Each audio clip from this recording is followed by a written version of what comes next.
So నేనిప్పుడు ఈ video చేయడానికి కారణం పాడతాతీగ సిల్వర్ జూబ్లీ సిరీస్‌లో జరిగిన ఇంజస్టిస్ అంతా ఎక్స్‌పోజ్ చేద్దామని. మీ అందరికీ తెలుసు నేను దానిలో పార్టిసిపేట్ చేశానని. సో అక్కడ ఏదైతే జరిగిందో అదంతా నేను ఇక్కడ క్లియర్‌గా చెప్తాను వీడియోలో. స్టోరీస్ పెట్టాను, చాలా మంది థౌజండ్స్ ఆఫ్ రిప్లైస్ వచ్చాయి స్టోరీకి ఏం జరిగింది అని.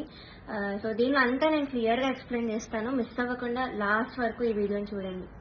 సో ఈ వీడియో చేద్దాం అనుకునే ముందు చాలా మంది ఆపడానికి వచ్చారు నన్ను ఈ మ్యూజిక్ ఫీల్డ్ నుంచి. బికాజ్ నీ కెరియర్ ఎఫెక్ట్ అవుతుంది, నీకు మంచి ఫ్యూచర్ ఉంది, ఎందుకు పాడు చేసుకుంటున్నాను చాలా మంది ఆపడానికి ట్రై చేశారు. కానీ నేను ఇంకా డిసైడ్ అయ్యాను నాకు మ్యూజిక్ ఫీల్డ్ కి సంబంధం ఉండదు అని. బికాజ్ ఇంత ఇండస్ట్రీస్ జరిగేటప్పుడు నాకు ఉండాలని లేదు. పాడతాతీగ రియాలిటీ షోస్ అనే కాదు, దాని బయట కూడా చాలా జరుగుతున్నాయి. I make a different video for that. కానీ ఈ వీడియో మాత్రం ఓన్లీ ఫర్ పాడతాతీగ. సో నేను డిసైడ్ అయింది అందుకే. చాలా ఇండస్ట్రీస్ జరుగుతుంది అండ్ ఎవరు కూడా nobody should suffer all that. అందుకే నేను ఈ వీడియో చేస్తున్నాను. ఆల్సో చాలా మంది అడిగారు అసలు ఈ సీజన్ కి ఎందుకు వెళ్ళవు, మళ్ళీ ఎందుకు వెళ్ళవు పాడతాతీగకి, సూపర్ సింగర్ లో విన్నర్ అయ్యావు కదా అని చాలా మంది పెట్టారు. ద రీజన్ ఇస్ యాక్చువల్లీ నేను 2017లో ఎస్పీబీ సార్ ఉన్నప్పుడు పాడాను. చాలా చాలా బాగా జరిగింది ఆ సీజన్. అసలు ఎలాంటి ట్రామాటిక్ ఎక్స్పీరియన్స్ అవ్వలేదు, చాలా హ్యాపీగా సాగిపోయిన సీజన్ అంతా కూడా. అప్పుడు డైరెక్టర్ శాస్త్రి అంకుల్ ఉండేవాళ్ళు అండ్ ప్రొడక్షన్ హౌస్ కూడా డిఫరెంట్ ఉండేది అప్పట్లో, ఇప్పుడున్న ప్రొడక్షన్ కాదు. సో అది చాలా పీస్ఫుల్ గా చాలా బాగా జరిగింది ఫైనల్స్ వరకు కూడా. అండ్ నాకైతే చాలా ఐ లెర్న్ సో మచ్ ఆ సీజన్ లో, చాలా బాగుండింది. సో అదే ఎక్స్పెక్టేషన్ తో ఈ సీజన్ కి వచ్చాను. ఆల్సో ఎక్స్పోజర్ వస్తుంది కదా అని. సూపర్ సింగర్ విన్నాక నాకు అంత ఆపర్చునిటీస్ ఏం రాలేదు. సో దీనిలో చేస్తే వస్తుంది కదా, ఎక్స్పోజర్ ఉంటుంది కదా అని ఒక థాట్ తో వచ్చాను. అండ్ దానిలో తప్పేం లేదు కదా. సో ఆ ఒక్క థాట్ తోనే నేను ఈ సీజన్ కి వచ్చాను. కానీ అంతా ఆపోజిట్ జరిగింది. సో మొన్న థర్డ్ షెడ్యూల్ షూట్ అయింది. టాప్ 12 లో నన్ను ఎలిమినేట్ చేశారు. యాక్చువల్లీ ఫస్ట్ షెడ్యూల్ నుంచి కూడా చాలా జరిగాయి. అప్పుడే నేను క్విట్ అవుదాం అనుకున్నాను, బట్ కాంట్రాక్ట్ సైన్ చేశాను. So I had no option. మీరు అనుకోవచ్చు ఎలిమినేట్ అయింది కాబట్టి ఇదంతా ఇప్పుడు కోపంతో చెప్తుందేమో అని. కానీ కాదు, ఉన్నప్పుడు నేను చెప్పలేను. కానీ ఎలిమినేట్ చేశాక నాకు ఆ ధైర్యం వచ్చింది అంతా చెప్పడానికి. సో జడ్జెస్ గురించి కానీ అక్కడ ఆ ప్రొడక్షన్ వాళ్ళు ఎలా ట్రీట్ చేశారని కానీ నేను అంతా దీనిలో బయట పెడతాను. సో నేను ఒక గుడ్ థింగ్ తో స్టార్ట్ చేస్తాను. పాడతాతీగలో ఒక good thing orchestra. Krishna uncle వాళ్ళు ఆ సీజన్ లో ఎవరైతే ఉన్నారో వాళ్ళే ఈ సీజన్ లో కూడా ఉన్నారు. వాళ్ళు మాత్రం చాలా సపోర్ట్ చేశారు, అందరితో ఒకేలా ఉంటారు. అండ్ మెంటర్ శ్రీనివాస్ సార్, ఆయన కూడా నన్ను ఎప్పుడు కూడా you are the most talented అని మొన్న కూడా నాతో వచ్చి చెప్పారు. సో వీళ్ళిద్దరికి మాత్రం I'm very very thankful. They are my favourite people. So this is the only good thing Padutha Theeyaga ఈ సీజన్ లో. సో ఫస్ట్ నేను జడ్జెస్ దగ్గర నుంచి స్టార్ట్ చేస్తాను. First Sunitha garu. Of course she's very beautiful. మీరు అంతే కైండ్ అని కూడా అనుకుంటారు, బట్ బ్యూటీకి కైండ్నెస్ కి ఎప్పుడు కూడా లింక్ ఉండదు. సో ఓకే, మీరు అబ్జర్వ్ చేయండి ఫస్ట్ ఎపిసోడ్ నుంచి కూడా ప్రతిసారి నేను స్టేజ్ మీదకి వచ్చిన ప్రతిసారి వాడు ఒక ఫేస్ ఇస్తారు. అది ఎవ్వరికి పెట్టరు ఆ ఫేస్, బట్ ఓన్లీ నాకు ఆ డిస్గస్టెడ్ లుక్ పెడతారు ఫేస్ మీద. ఇది యాక్చువల్లీ చాలా మంది వెల్ విషర్స్, నా ఫ్యాన్ పేజెస్ అందరూ కూడా నన్ను అడిగారు. కాబట్టి నేను స్క్రీన్ షాట్స్ పెడతాను. ఇది ఎందుకు ఇలా, did something happen behind the screen, ఏమైనా అయ్యిందా మీ ఇద్దరికి, లేకపోతే ఏమైనా గొడవ అయిందా అని ఇలా చాలా మంది అడిగారు. ఎందుకు ఆవిడ అలా ఫేస్ పెడుతున్నారు మీరు రాగానే అని. సో కానీ నేను చాలా డిఫెండ్ చేయడానికి ట్రై చేశాను. బికాజ్ నాకు అప్పుడు తెలీదు, నేను ఏదో అలా ఆలోచిస్తున్నాను, వీళ్ళందరూ అలా ఆలోచిస్తున్నారేమో అనుకున్నాను. నాకు తెలియదు అప్పట్లో, ఐ డెంట్ రియలైజ్. సో నేను డిఫెండ్ చేశాను కూడా. సో నాకు ఎప్పుడు క్లారిటీ వచ్చిందంటే అంతరామమయం పాడే ముందు సౌండ్ చెక్ అయ్యేటప్పుడు ఇన్ ఇయర్స్ పెట్టుకున్నాను. అండ్ ఆవిడ దగ్గర ఒక మైక్ ఉంది, అది ఆన్ ఉంది. అది పాపం వాడికి తెలీదు, మైక్ ఆన్ ఉంది, నేను ఇన్ ఇయర్స్ పెట్టుకున్నాను. సో కిరాణి గారికి ఇలా చెప్తున్నారు అనమాట, ఈ అమ్మాయికి అసలు హై రేంజ్ వాయిసే కాదు, హై పిచ్ రాదు, కానీ మేనేజ్ చేసేస్తాను మీరు చూడండి, ఈ సాంగ్ లో తెలుస్తుంది చూడండి మీకు, అది ఇది అని చాలా ఎక్కిస్తున్నారు సార్ కి. And it hurt me so bad stage మీద నించున్నప్పుడు. అప్పటికే నా సెల్ఫ్ ఎస్టీమ్ ఇలా ఆల్మోస్ట్ కింద దిగిపోయింది. చాలా ఏడుపు వచ్చేసింది ఆ టైంకి. కంట్రోల్ చేసుకొని లేదు, I have to do this అని అంతరామమయం పాడాను. అండ్ ఆ పాటకు వచ్చిన అప్రిసియేషన్ నాకు ఇంకే పాటకు రాలేదు అప్పటి వరకు. సో అంతరామమయంకి బయట ఎవరు కలిసినా కూడా అందరు చెప్పారు నాకు వాయిస్ చాలా బాగా వచ్చింది ఆ పాటలో అని కానీ, చాలా బాగుంది ఆ పాట అని. యాక్చువల్లీ చాలా సాంగ్స్ ఇచ్చాం, రాముడు రావుకి చాలా ఇచ్చాము. నేను ఏది ఇచ్చినా వద్దు వద్దు వద్దు అంటే ఇంకా లాస్ట్ ఆప్షన్ గా మేల్ సాంగ్ ఇచ్చాను, అంతరామమయం. సో అదే సెలెక్ట్ చేశారు and I tried my best. Male song అయినా కూడా I gave my best. And of course నాకు ప్రతి సాంగ్ కి ఆవిడ దగ్గర నుంచి నెగటివ్ కామెంట్స్ వచ్చాయి. అది మీరు నమ్ముతారు, జడ్జెస్ ఏదంటే అదే నిజం అనుకుని మీరు అఫ్ కోర్స్ నమ్ముతారు, ఓకే. బట్ అదర్ కంటెస్టెంట్స్ పాడేటప్పుడు I even give their names. ఇద్దరు, శ్రీ ధృతి అండ్ గాయత్రి అక్క, వీళ్ళిద్దరు పాడేటప్పుడు పిచ్చింగ్, ఎస్పెషలీ ధృతికి చాలా పిచ్చింగ్ ఇష్యూస్ వచ్చేటప్పుడు అయితే ఆవిడ ఇలా సైగలు చేసేవాళ్ళు, షార్ప్ అయితే ఇలా చెప్పేవాళ్ళు. అది మేము అందరం చూసాము. గాయత్రి అక్క కూడా షార్ప్ అయితే ఇలా కింద కింద ఫ్లాట్ బాడ్ అని చెప్పేవాళ్ళు. మొన్న కూడా అయింది అది. సో అంటే నాకు తప్పు లేకపోయినా మీరు అక్కడ కామెంట్స్ లో చెప్తున్నారు, వీళ్ళు చేశాక కూడా మీరు అక్కడ చెప్పకుండా సైగలు చేస్తున్నారు. సో అక్కడ నాకు నా మీద ఎందుకో గ్రడ్జ్ పెట్టుకున్నారని కూడా అర్థమైంది. Chandrabose garu, we all know he's a lyricist. So ఆయన రెస్పాన్సిబిలిటీ, లిరిక్స్ తప్పులుంటే ఆయన చెప్పాలి. సో నన్ను ఫస్ట్ 2 ఎపిసోడ్స్ బాగా మెచ్చుకున్నారు. ఇలా ప్రతి నోట్ గానీ భావం గానీ అసలు వదలకుండా పాడుతాను కూడా చెప్పారు నాకు. అయితే రాముడు రౌండ్ లో వీళ్ళందరు ట్రూ కలర్స్ అన్ని బయటపడ్డాయి. ఫస్ట్ సునీత గారు నేను చెప్పినట్టు మైక్ లో మాట్లాడేశారు, ఇన్ని ఇయర్స్ ఉన్నాయని నాకు తెలియక. అండ్ చంద్రబోస్ గారు పాపం లిరిక్స్ లో నాకు ఒక్క మిస్టేక్ కూడా నేను ఛాన్స్ ఇవ్వలేదు అని చెప్పడానికి. సో దానిలో చెప్పలేక ఆదృత లేదు అని ఒక కామెంట్ ఇచ్చారు. అది ఇంకేంటి, అది మేల్ సాంగ్ సేమ్ ఇంపాక్ట్ ఒక ఫీమేల్ వాయిస్ నుంచి మీరు ఎక్స్పెక్ట్ చేయలేరు. సో అంతరామమయం is a male song. So ఇంకా లిరిక్స్ లో చెప్పలేక ఎందుకు ఇంకా క్రియేట్ చేసుకొని చెప్పడం నాకు అర్థం కాలేదు. అదే రౌండ్ లో ఒక అమ్మాయి లిరిక్స్ మర్చిపోయింది రాముడి పాటలో, అది మాత్రం ఆయన మెన్షన్ చేయలేదు. బీయింగ్ ఎ లిరిసిస్ట్ ఆయన రెస్పాన్సిబిలిటీ ఉండి కూడా ఆయన చెప్పలేదు. ఆ రౌండ్ లో లిరిక్స్ మర్చిపోయింది, చెప్పలేదు. ఇంకా మమ్మల్ని ఏడ్పించేసావు అది ఇది అని చెప్పింది. చాలా మంది చేతిలో రాసుకొని వచ్చారు, అది కూడా ఆయన చెప్పలేదు, అది కూడా కౌంట్ చేయలేదు. కానీ నాకు మాత్రం లేని నెగిటివ్ పాయింట్స్ అన్ని, ఆయనకు అవసరం లేని నెగిటివ్ పాయింట్స్ అన్ని కూడా చెప్పారు. లిరిక్స్ లో మాత్రం నేను ఇప్పటివరకు ఆయనకు ఒక్క ఛాన్స్ కూడా ఇవ్వలేదు సాంగ్స్ లో. I never made a mistake lyrics point of view అయితే అస్సలు చేయలేదు. మీరే చూడండి, మీకే అర్థమవుతుంది. సో ఇది కూడా మీకు న్యాయం అనిపిస్తుందా? కిరాణి సార్ గురించి మాట్లాడదాం. అఫ్ కోర్స్ నాకు చాలా హేట్ వస్తుంది దీనికి మాత్రం, and I'm ready for it because I don't care. Personally నాకైతే నెగిటివ్ కామెంట్స్ రాలేదు ఆయన దగ్గర నుంచి. బట్ సెట్ లో ఎలా మాట్లాడతారు, అసలు ఏం చెప్తారు అనేది నేను ఇక్కడ చెప్తాను. పాయింట్ నెంబర్ 1, మెలడీస్ పాడిన వాళ్ళకి మాత్రం వాళ్ళు ఎలా పాడినా కూడా నేను ఆటోమేటిక్ గా మంచి స్కోర్ తీస్తాను అని ఆయన నోట్తో ఆయనే చెప్పారు. So he's very bias towards melody songs and his compositions. ఎలా పాడినా కూడా మార్క్స్ వేసేస్తారు. అయినా కాదు, అక్కడ ఉన్న సునీత గారు, చంద్రబోస్ సార్ కూడా, వీళ్ళందరూ కూడా అంతే. వాళ్ళ సాంగ్స్ పాడితే మాత్రం స్కోర్స్ ఆటోమేటిక్ గా మంచి వచ్చేసాయి. సో ఇది point number 1.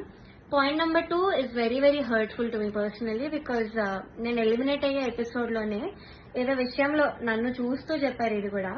So the thing is, నేను మీ అందరికీ తెలుసు సూపర్ సింగర్ లో నా ఫైనాన్షియల్ సిచ్యువేషన్ గురించి నేను అంతా బయట పెట్టాను. సో దానివల్ల నేను కొన్ని వెడ్డింగ్ షోస్ అలాంటివి చేయాల్సి వచ్చింది. సో ఈ పాయింట్ మీద సార్ మాట్లాడారు. ఏమన్నారంటే అసలు వెడ్డింగ్ షోస్ చేసేవాళ్ళు నా దృష్టిలో సింగర్సే కాదు, నాకు చాలా అసహ్యం, it's like your disrespecting music అని ఈ మాట అన్నారు. చాలా చాలా బాగా అనిపించింది, అదేంటి అంత స్టేజ్ లో ఉన్నాయని ఇలా మాట్లాడారేంటి అని. సో ఇదొకటి, నన్ను చూస్తూ మాట్లాడారు ఇంకా. So it was very hurtful. Point number 3, so third వచ్చిన వాళ్ళకి ఆయన 1 lakh ఇస్తా అని చెప్పారు. 4th ప్రైజ్ వాళ్ళకి మూవీలో సాంగ్, అండ్ 5th ప్రైజ్ వాళ్ళకి ఆయన గ్రూప్ లో చేర్చుకుంటామని చెప్పారు సార్.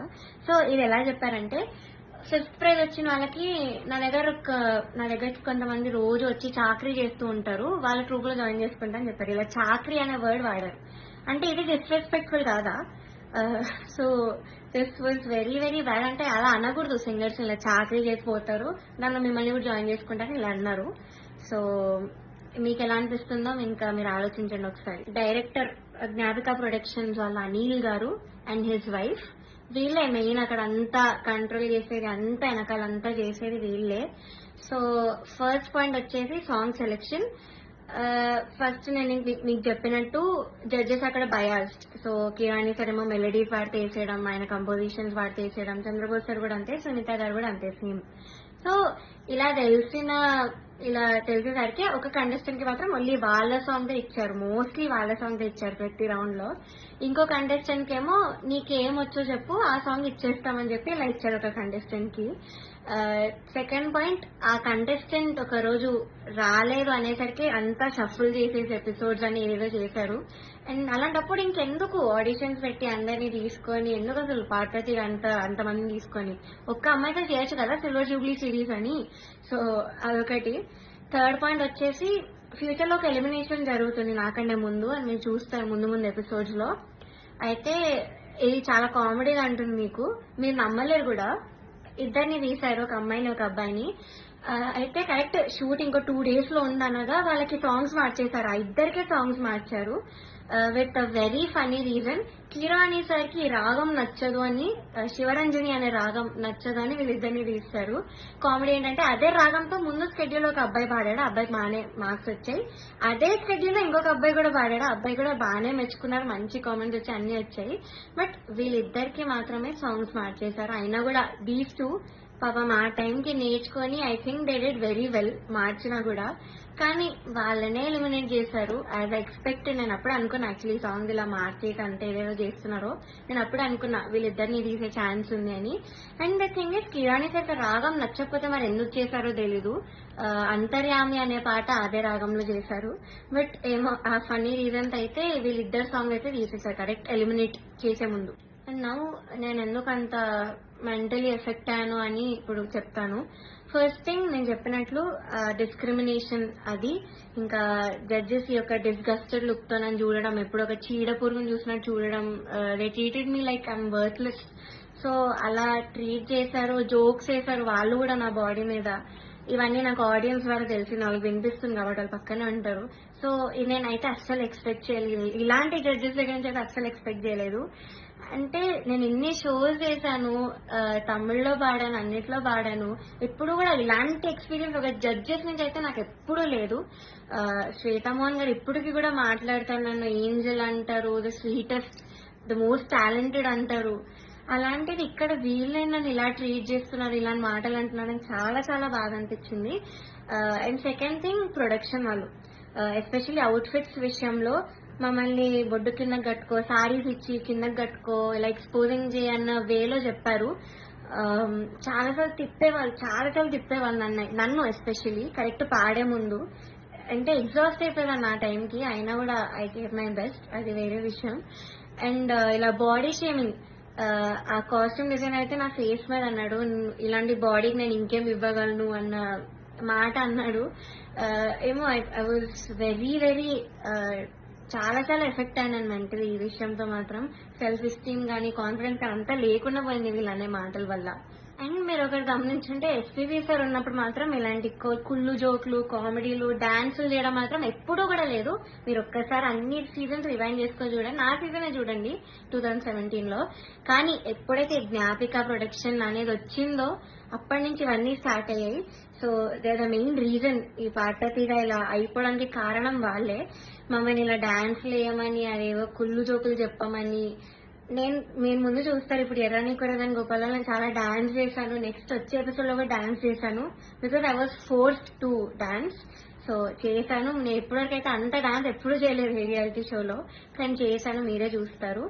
అండ్ మాకు ట్రాన్స్పోర్ట్ లో ఒక కంటెంట్ మేనేజర్ మాత్రమే వచ్చేవాళ్ళు కార్లో, బికాజ్ మా ఇంటి పక్కన ఆయన కూడా ఉంటారు.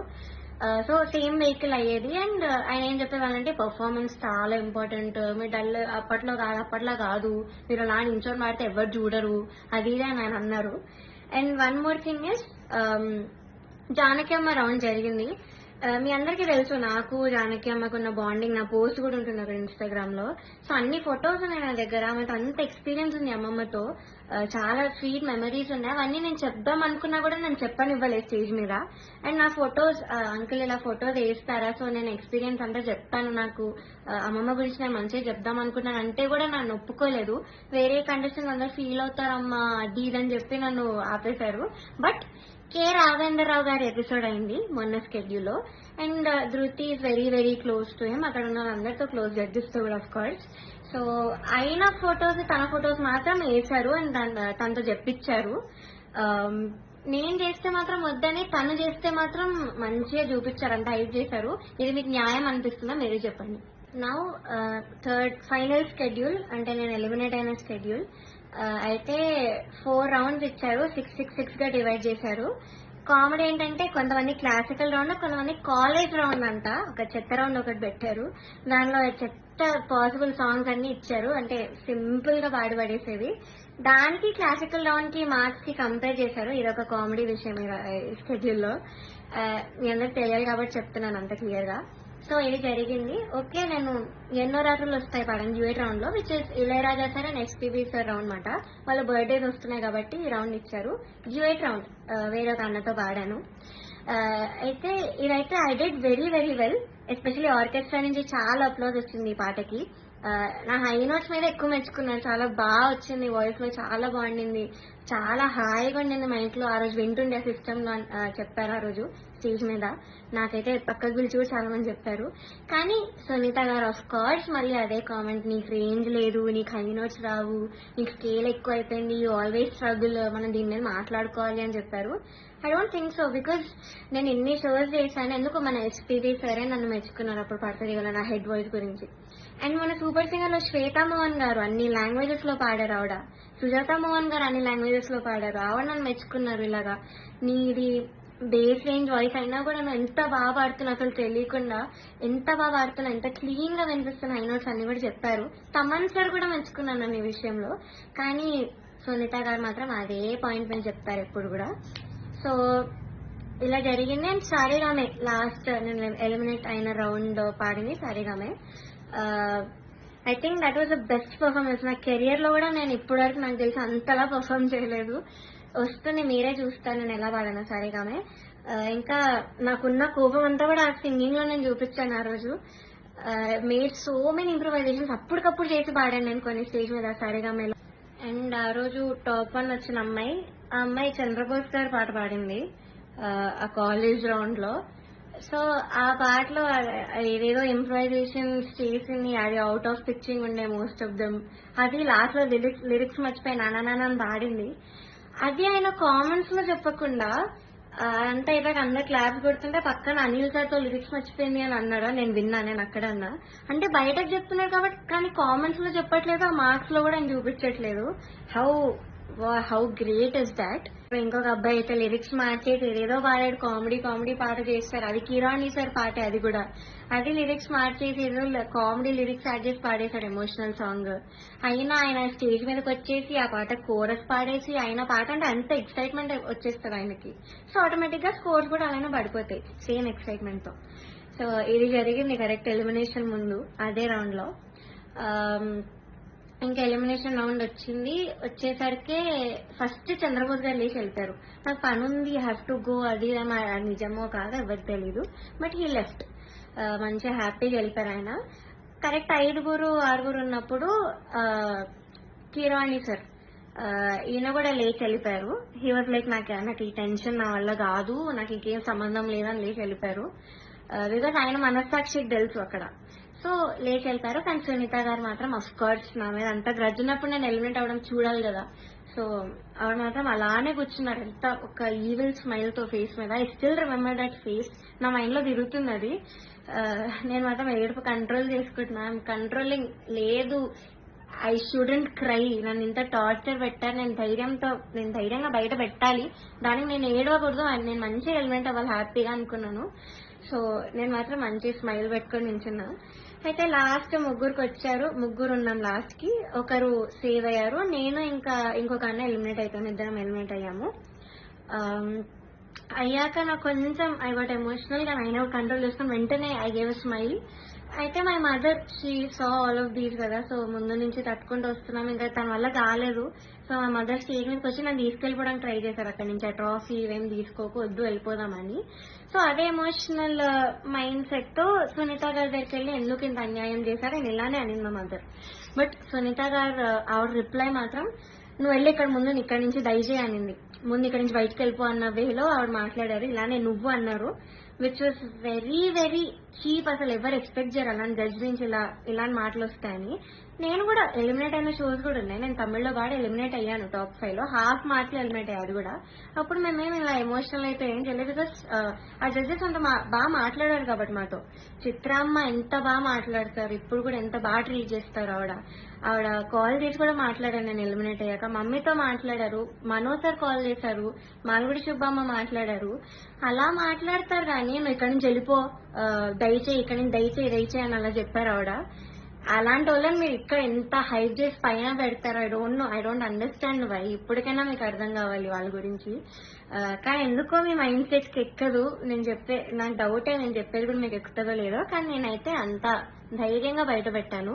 బికాజ్ నేను ఈ కెరియర్ వదిలేద్దామని డెసిజన్ కి వచ్చాక నేను ఇవన్నీ బయట పెడుతున్నాను. బికాజ్ నాకు ఇంకా రావు ఆపర్చునిటీస్. ఎందుకంటే పెద్ద పెద్ద నేమ్స్ తీసుకున్నాను, వీళ్ళందరూ మీరు చెప్పాను కాబట్టి నాకు ఇంకా ఉండదు. ఈ మ్యూజిక్ లో నాకు ఇంకా ఎలాంటి ఛాన్స్ అనేది రాదు. నేను అది డిసైడ్ అయ్యి ఇవన్నీ పెట్టాను. ఈ వీడియో చేయడానికి మెయిన్ రీజన్ వచ్చేసి మీరు ఇదంతా చూసి ఇప్పటికైనా రియలైజ్ అయ్యి ఇలాంటి ఫ్రాడ్ షోస్ అన్ని కూడా చూడడం మానేసి, ఆ స్పాన్సర్స్ కూడా స్పాన్సర్ చేయడం మానేసి బ్యాన్ చేస్తారని ఒక హోప్ తో నేను చేశాను ఈ వీడియో. అండ్ నాలా చాలా మంది సఫర్ అయిన వాళ్ళు ఉన్నారు, కానీ ధైర్యం లేక కెరియర్ గురించి ఆలోచించి చాలా మంది మాట్లాడకుండా ఆగిపోయారు. నేను మాత్రం కెరియర్ వదిలేస్తున్నాను కాబట్టి ఇదంతా చెప్తున్నాను కెమెరా ముందు ధైర్యంగా. సో జడ్జెస్, మీరు ఆ సీట్ లో కూర్చున్నప్పుడు మీకు ఒక రెస్పాన్సిబిలిటీ ఉంది, జస్టిస్ చేసే ఒక రెస్పాన్సిబిలిటీ. కానీ మీరు అది చేయకుండా మీ ఇష్టం వచ్చిన వాళ్ళని తెచ్చి మా అమ్మాయివే నువ్వు, నేను బుడతల బ్యాచ్ నుంచి నువ్వు అప్పటి నుంచి చూస్తున్నాను అది ఇదని చెప్పి ఇవన్నీ చేసి మీరు సరస్వతి అమ్మవారిని అవమానం చేస్తున్నట్టు, మీరు షేమ్ చేస్తున్నట్టు, ఇన్సల్ట్ చేస్తున్నట్టు సరస్వతీదేవిని. సో మీరు ఇలా చేసే పని అయితే ప్లీజ్ డోంట్ సీట్ లో కూర్చోకండి. ఇంకా చిత్రమ్మ, ఎస్పీ శైలజమ్మ, మనో గారు వీళ్ళు ఉంటే ఎంత బాగుంటుంది ఆ ప్లేస్ లో, ఎంత బాగుంటుంది ఆ జడ్జ్మెంట్. సో అది మాత్రం చేయకండి. Because what all you doing is injustice. మాలాంటి లైఫ్ తో ఆడుకుంటున్నారు. ఇలా మాకేం పవర్ లేదు, మనీ లేదు, we can buy anybody bribes ఇచ్చి గిఫ్ట్స్ ఇచ్చి మేము అవేం చెయ్యలేము. నాకు అందుకే ఆపర్చునిటీస్ కూడా రాలేదు. వచ్చింది కూడా ఇలాంటి కొన్ని క్యారెక్టర్స్ మధ్యలో వచ్చి లాగేసుకున్నారు అన్ని ఆపర్చునిటీస్. సో దయచేసి ఇలా ఒక లైఫ్ తో ఆడుకోకండి. మీకు అంత ఇంజస్టిస్ చేయాలంటే అలా కూర్చోకండి, అసలు జడ్జెస్ సీట్ లోనే కూర్చోకండి. వాళ్ళు వేరే వాళ్ళని పెట్టుకుంటారు, ఇలా చిత్రామ్మ ఇలాంటి వాళ్ళని ఏదో ఒకటి చేసి పెట్టుకుంటారు. That is the right thing to do. So ఇప్పుడు నేను పెద్ద పెద్ద పేర్లను పాయింట్అవుట్ చేశాను, అంతా ఎక్స్పోజ్ చేశాను, ప్రొడక్షన్ ఎక్స్పోజ్ చేశాను. So I know I'm in danger. Audience కి ఏం తెలియాలంటే నాకు ఏమైనా అయినా, మా ఫ్యామిలీకి ఏమైనా అయినా, లేకపోతే మేము ఏమైనా చేసుకున్నా సునీత గారు, Chandrabose garu, Keeravani garu, Gnapika productions Anil sir is responsible for all of this.